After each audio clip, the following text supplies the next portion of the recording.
La guerre par procuration. Quand nous disons la guerre par procuration, quand nous voyons les grands Zaïre devenir aujourd'hui les grands Congo, la République démocratique du Congo, peut-être vous ne réalisez pas, mais quand vous regardez ceci-là, on prend,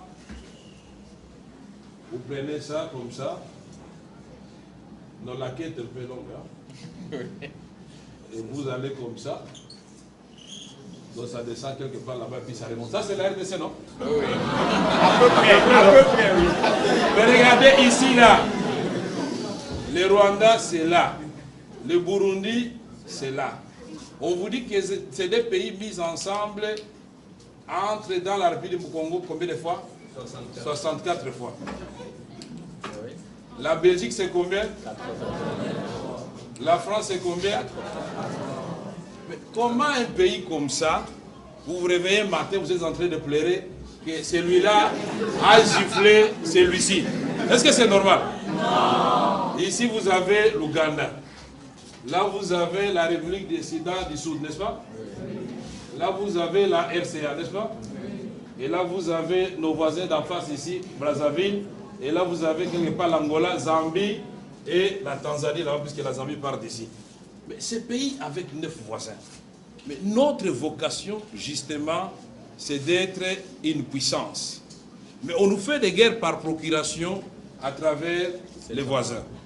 Les guerres par procuration à travers les multinationales. Pourquoi nous avons cessé d'être un État où les gens peuvent venir conclure des contrats et espérer, dans le cadre de ce qu'on appelle coopération gagnant-gagnant, encore que le mot, ce sont les multinationales qui l'ont inventé. Gagnant-gagnant, mais il faut ouvrir les yeux. Ça peut être toujours déséquilibré. Mais les gens préfèrent là où ils peuvent gagner peut-être à l'échelle, mais pendant longtemps, et être sûr que la situation sera stable. Mais quand ils sont conscients que vous êtes une bande d'aventuriers en train de diriger un pays, ils vous font la guerre, et donc toute cette partie à l'est de la République démocratique du Congo est paralysée.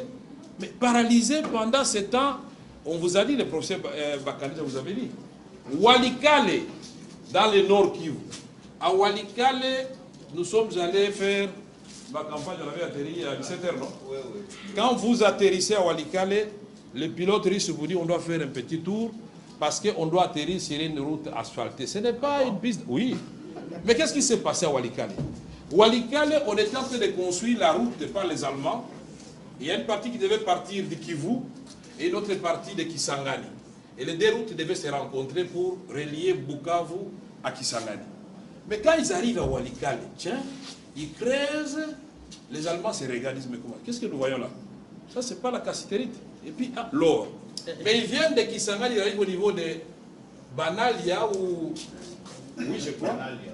Ils creusent, ils voient, ça c'est de l'or.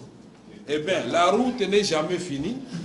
Les Allemands, de part et d'autre, ont exploité pendant 4 ans. Et le président Mobutu se demandait, mais Zélan aussi la Teponanini. Et on va découvrir qu'ils sont en train d'exploiter. Donc la portion qui est restée ici, c'est ça qu'on appelle piste d'atterrissage. Ah bon? Et je vous dis que cette piste d'atterrissage a plus de vols par jour que l'aéroport international de Lubumbashi. 17 vols internationaux par jour. Donc les avions partent de Walikale, un bled perdu dans le circuit nord où il n'y a ni eau, ni électricité, ni école viable, ni centre de santé. Mais chaque jour, vous avez 17 vols de Walikale vers Nairobi. Walikale, Entebbe au Kampala. Walikale, vous allez à Kigali. Walikale, Bujumbura. Mais là, ce sont des centres de transit. Mais ces avions Antonov amènent des minéraux. Et ces minéraux sont récupérés tout de suite là, puisqu'il y a des centres de négoce. Et les multinationales savent très bien, puisque quand on a fait la loi Dodd-Frank par le président Obama, l'administration Obama a fait la loi Dodd-Frank qui dit que toute multinationale américaine qui sera désormais citée dans un rapport comme exploitant les minéraux du sang à l'est de la République démocratique du Congo sera radiée et traduite en justice. Nous aurions voulu que les Canadiens fassent la même chose, les Belges, les Britanniques et les Français, les Australiens, tous ceux qui ont des multinationales qui viennent ici, le groupe Banro, il y a tout un tas d'entreprises qui prolifèrent. La guerre par procuration, l'armée américaine, depuis l'aventure de la Somalie, ils ont dit non, non, on ne vient plus en Afrique. formons quelques États en Afrique qui vont commencer à faire la guerre à notre place. Puisque qu'est-ce qui s'est passé en Somalie? Ils viennent débarquer en Somalie, oubliant la géopolitique et la sociologie et l'anthropologie. Ils débarquent, il y a des groupes armés, mais quand ils descendent, on prend 3 Américains qu'on tue de façon brutale, mais tous ils sont terrorisés, ils repartent et la guerre a pris fin. C'est pourquoi nous avons dit au secrétaire général, c'est bien d'amener une brigade d'intervention à l'est de la République démocratique du Congo. Mais quand vous voyez du nord Katanga, de Tanganyika, jusqu'à Dungu en province orientale, donc à la frontière du Soudan, mais c'est un territoire plus grand que l'Europe occidentale. Mais comment pensez-vous que 3000 hommes vont se déployer ici et réussir là où 17 000 hommes, 18 000 hommes de la MONUSCO n'avaient pas réussi? C'est pourquoi il faut prendre des précautions. Parce que dans les temps, on avait eu Artemis dans l'Ituri avec la France. C'était des coupes chirurgicales. Pendant 3 mois, ils ont terminé le travail. Pourquoi?